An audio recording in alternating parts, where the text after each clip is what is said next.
آپ دیکھ رہے ہیں پنجابی اردو ٹی وی اور میں ہوں حسنین نقوی۔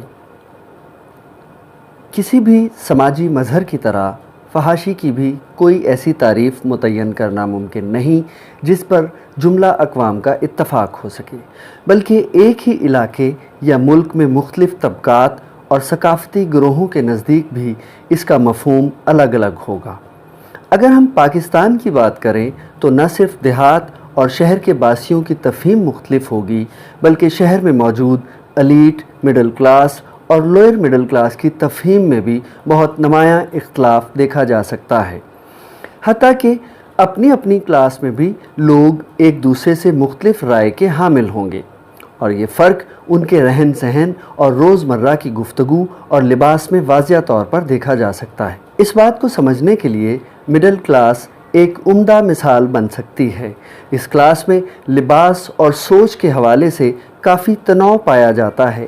مڈل کلاس میں جہاں ایک طرف چادر یا اسکارف والی خواتین پائی جاتی ہیں، وہیں جدید تراش خراش والا لباس پہنے اور زلفوں کو لہراتی خواتین بھی ملیں گی۔ یہ صورتحال اپر مڈل کلاس سے لوئر مڈل کلاس تک میں عام دیکھنے کو ملتی ہے۔ رہن سہن اور لباس کا یہی فرق اس کلاس کے افراد کے تصور فحاشی میں بھی منعکس ہوتا ہے۔ اگرچہ مذہبی ذہن کے افراد کو فحاشی کے مظہر کے بارے میں سب سے زیادہ حساس سمجھا جاتا ہے، مگر ان کی سوچ سے بھی فحاشی کی کوئی یکساں تعریف اخذ کرنا ممکن نہیں ہے۔ یہ حضرات تو ابھی تک یہ طے نہیں کر پائے کہ عورت کے پردے کی حدود و قیود کیا ہیں، اور نہ ہی آج تک یہ قرآن و حدیث سے کوئی یکساں معیار اخذ کر پائے ہیں۔ اگر ایسا ممکن ہوتا تو اب تک خود علماء کے درمیان ہونے والے اختلافی مباحث ختم ہو چکے ہوتے۔ ایک طرف آرتھوڈاکس گروہ ہیں جن کے نزدیک پردے کی شرائط اتنی کڑی ہیں کہ عورت کے ہاتھ اور پاؤں بھی ستر میں شامل ہیں، اور دوسری طرف جدید تبدیلیوں کے ساتھ قدم ملا کر چلنے والے خاندان بھی ہیں جن کے ہاں خواتین کا گھر سے باہر نکلنا، مخلوط اداروں میں تعلیم حاصل کرنا، ملازمت کرنا اور ضروری کاموں کے سلسلے میں اجنبی مردوں سے بات چیت کرنا کوئی عیب نہیں سمجھا جاتا۔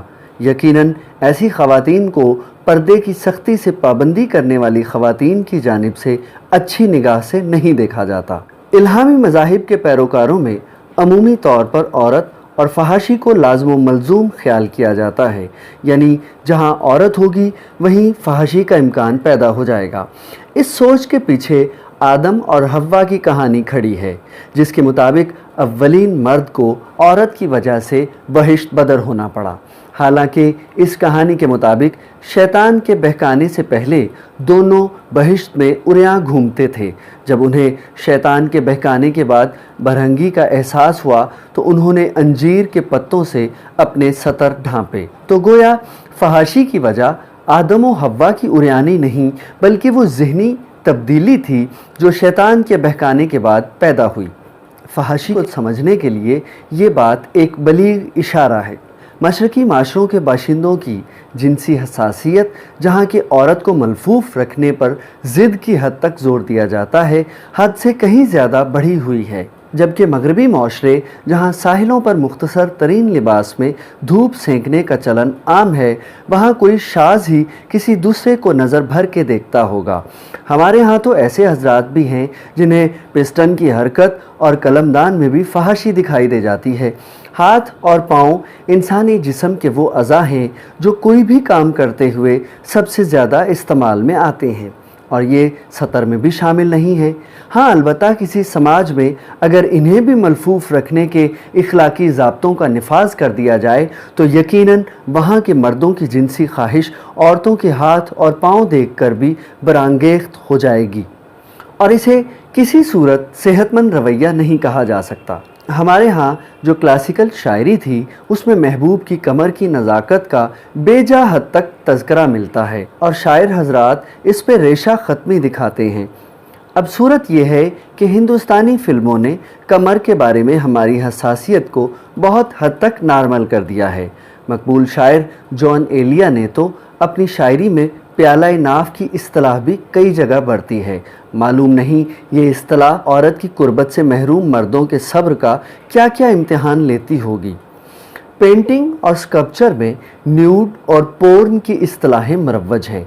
न्यूड से मुराद ऐसी बेलिबासी है जो जज्बात में हिजान पैदा ना करे, और पोर्न ऐसी पेंटिंग या स्केच या स्कल्पचर है जो देखने वाले के जिनसी जज्बात को अंगेख्त करे, भले इसमें लिबास का मुकम्मल एहतमाम ही क्यों ना किया गया हो। कोई भी ऐसी सोसाइटी जहां जिस्मों को बेजा तौर पर छुपाने का चलन होगा, वहां फहाशी का एहसास छूत की बीमारी की तरह फैल जाता है।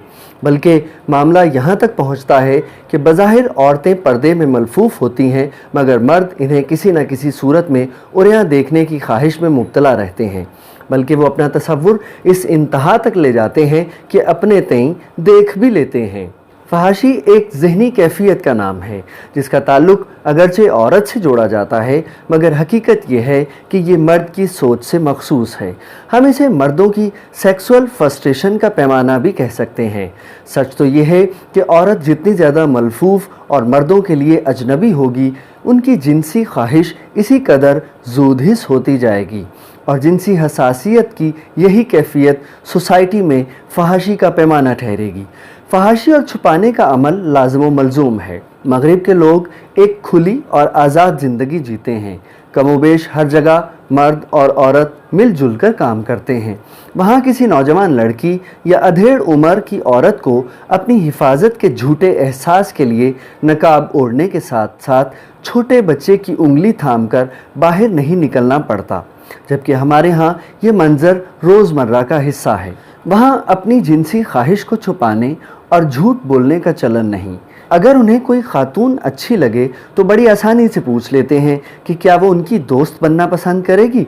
अगर वो इनकार कर दे तो बुरा नहीं मनाते, और ना ही हमारी तरह उनका घर तक पीछा करते हैं। ये नहीं कि वहाँ सभी दूध के धुले हैं, मगर कोई भी सोसाइटी अपने इज्तमाई और अमूमी रवैयों ही से पहचानी जाती है। उनके यहाँ फुहुश होने का मतलब किसी दूसरे के जिनसी जज्बात को ज़बरदस्ती उभारना है। वहाँ लोग अक्सर मेलों ठेलों में भरना शामिल होते हैं, मगर ना तो कोई उई अल्लाह की आवाज़ बुलंद होती है और ना कोई उफ़ उफ़ की गर्दान करता दिखाई देता है। कई मौक़ों पर ख़वातीन बेलिबासी को एहतजाजी मुजाहरे के तौर पर भी इस्तेमाल करती हैं, मगर शायद ही कोई हो जो इन वाक़यात को एक एहतजाज से ज़्यादा अहमियत देता हो। हमारे यहाँ तो टेलीविज़न पर टेनिस खेलती हुई गोरी ख़वातीन को भी जिनसी मज़े लेकर देखा जाता है। ख़वातीन की रेसलिंग ज़ौक़ व शौक़ से देखने में भी यही राज पिन्हा है। अगर फहाशी का ताल्लुक़ समाजी तरबियत से बनने वाली सोच की बजाय कम लिबासी या बरहंगी से होता तो सबसे ज़्यादा मगरबी ममालिक और अफ्रीका के भरना और नीम भरना कबाइल इस नफसियाती बीमारी का शिकार होते। मगर इन कबाइल की ख़वातीन तो भरना होने के बावजूद इतने एतमाद से चल फिर रही होती हैं कि हमारी सरतापा लिपटी ख़वातीन में इस एतमाद का अशरे अशीर भी पाया नहीं जाता। अगर हम ये कहें कि फुहुश सोच का ताल्लुक़ ख़ास तौर पर मर्दों से है, ना कि औरतों से, तो ये बात कुछ गलत नहीं होगी। इसकी वजह शायद ये भी है कि मर्द एक ऐसा वजूद है जो देखने को आम दस्तयाब है, जो किसी बुरके में मलफूफ नहीं फिरता। उसका नीम भरना पाया जाना भी कोई अचंभे की बात नहीं, और ये मनाजर हमारे देहात में आम पाए जाते हैं, जहाँ शदीद गर्मी में मर्द सिर्फ धोती पहनने का तकल्लुफ़ भी मुश्किल से करते हैं, और कई बार तो उसे भी लंगोट में बदल लेते हैं। ये एक आम सा असूल है कि कोई शय बार बार दिखाई दे तो तजस्सुस और दिलचस्पी खोकर बिल्कुल आम सी हैसियत इख्तियार कर लेती है। अगर हम यूँ कहें कि फहाशी दरअसल वसल से महरूमी का शाखसाना है, और वो भी ख़ास तौर पर मर्दों के लिए, तो कुछ गलत नहीं होगा। यही वजह है कि जिन सोसाइटियों में दो अफराद की आज़ादी से मिलने वाले वसल के मौक़े बद इखलाकी बल्कि हरामकारी का दर्जा रखते हों, वहाँ मामूली सी उरियानी व बरहंगी भी फहाशी के शदीद एहसास में ढल जाती है, जबकि मगरबी माशरत में ये बीमार एहसास कदरे नापेद है। गौर किया जाए तो फहाशी का शोर मचाने वाले अफराद ही उरियानी के सबसे ज़्यादा दिलदादा होते हैं। ये लोग बज़ाहिर बड़े शरीफ दिखाई देते हैं, मगर उनके जहन हमावक्त औरतों के बारे में गलीज़ जिनसी ख्यालात से भरे रहते हैं, और जहाँ मौका मिलता है गटर की तरह उबल पड़ते हैं। अगर ये कहा जाए कि बेजा बापर्दगी اور فحش سوچ کا چولی دامن کا ساتھ ہے تو بالکل غلط نہیں ہوگا۔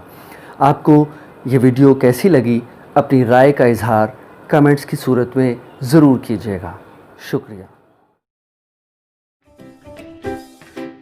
ਸਾਡੇ ਚੈਨਲ ਨੂੰ ਸਬਸਕ੍ਰਾਈਬ ਕਰਨਾ ਨਾ ਭੁੱਲਿਓ।